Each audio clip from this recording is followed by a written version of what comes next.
Hi friends, welcome to my YouTube channel. I am going to do a tapping video on grief. So, when we are facing a grief, when we are facing a loss, there are some factors that tend to show up and tend to be pretty common. And I'm going to briefly mention those, and then I'm going to show you what some tapping on some of those issues might look like. So, when we are facing a loss is one of two loss types. Either it's an expected loss, for instance, a family member, a friend, a loved one who has been sick for a long time, and then they pass away, they die. You knew it was coming, so it's a different kind of loss than a sudden tragic loss. When we lose someone very suddenly without any kind of warning, the effects are a little bit different. Now, there are similarities, of course, and grief is a natural process. There is nothing wrong with the grieving process, and that's really important too. It's important that you know what you're going through is pretty normal. And it still can be painful, it still can be difficult, and tapping can help ease some of the intensity of the symptoms. Tapping can help you not be in as much pain and difficulty. It doesn't mean it still won't be hard. It will be. Grief is a process. So, when we have a sudden shocking loss, it's a shock. So we can be in denial. It can feel like it's not real.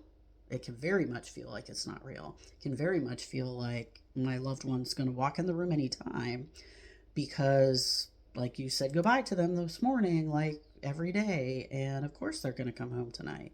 So the fact that they were in an auto accident and are gone is not real yet.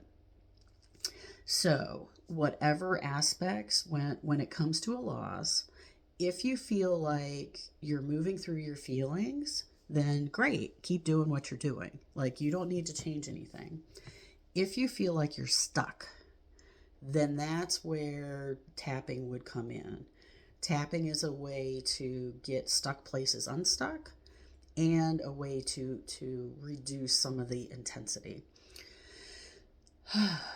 So, I'm just going to go through some tapping series and saying some things that might be appropriate to grief issues. And I'm just going to do the simplest way of doing this. I'm not going to do the more complicated version. It is simply because let's keep it simple.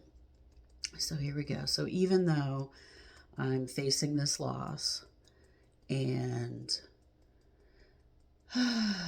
first of all, I'll do one where, like, someone has passed away that you knew they were sick, like you knew was coming. So even though I'm facing this loss and I know my loved one was suffering and I'm glad they're not, I still hurt and I accept myself.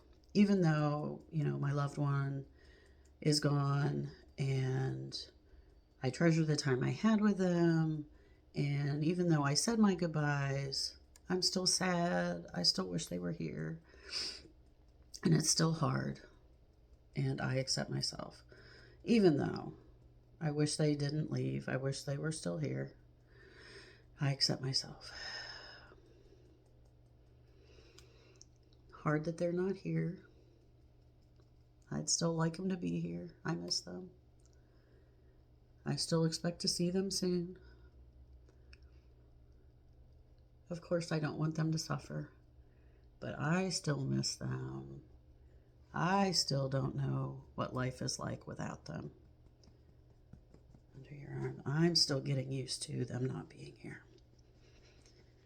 I'm just not sure how life is going to be without them. There's a hole. There's a space. There's a space in my life. I don't like it. I don't like missing this person. I don't like missing my pet pets, animals really, really matter too. I don't like missing my companion. I'm used to this being with me, and now they're not. And I'm sad. And I'm really sad, and I feel heaviness on me. And I wish they were still here. I wish my loved one, my loved being, was still here with me. Even though I know they can't be. I still miss them. Okay, so that's an example of what you would do, whatever is coming up for you.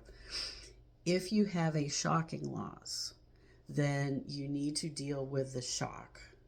Like literally, when you think about that loss, it's going to be like you're going to have a lot more nervous system clenching. You're going to have a lot more like, ugh. Whether the loss be an accident, like a car accident, or some other kind of physical accident, whether it be a suicide, and that's really hard. That is a really hard loss to deal with, and it is shocking. Even if you know someone was struggling with issues, it's still shocking. And the same with, let's say you lose a pet, but it's a sudden loss. Like they weren't old, they weren't sick, they had some kind of accident or developed an illness like very quickly, and like you lost them within days or hours. That's very shocking. And again, you didn't have time to prepare. You may not have been able to say goodbye to your loved one or to your loved being. And now it's like life without them. It's unreal. It's unreal. So, even though I have this shocking loss and I just can't believe that my loved one is not here, I cannot believe that my loved pet is not here, and I expect them to come into the room at any time, I accept myself. Even though I just cannot accept this, I cannot believe this, I don't believe this happened, I accept myself. Oh, and shame and blame. There's often, okay, even though I blame myself for this loss, even though I think maybe I could have done something different to stop it, to prevent it, I accept myself. There's often a lot of shame and blame with sudden losses. We think if we had done something different, if only. I can't believe they're gone. I don't want them to be gone. I want them here. I want them here. I'm so upset they're gone. I don't know what I'm going to do without them. I don't know what I'm going to do without them. And I think it's my fault. I think it's my fault. I should have taken better care of them. I should have been there more. I should have done something different. There's got to be a way to fix this. There's got to be a way. That's denial. Got to be a way to make it different. I just can't believe they're gone. I'm in shock. I'm in shock. My body is in shock. My mind is in shock. I don't want to accept it. I don't want to believe it. I don't want to believe it. I don't want to believe they're gone. I don't want to believe they're gone. So when you're dealing with a shocking loss, you're going to have to keep addressing the shock. It's going to keep being there. And it's going to be painful whether you want it to be or not. And but tapping can help reduce some of the intensity.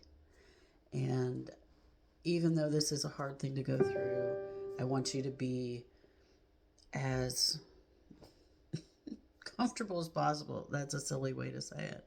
I want you to get through it as quickly and easily as possible. Maybe that's a better way. Feelings are okay. You're going to have feelings.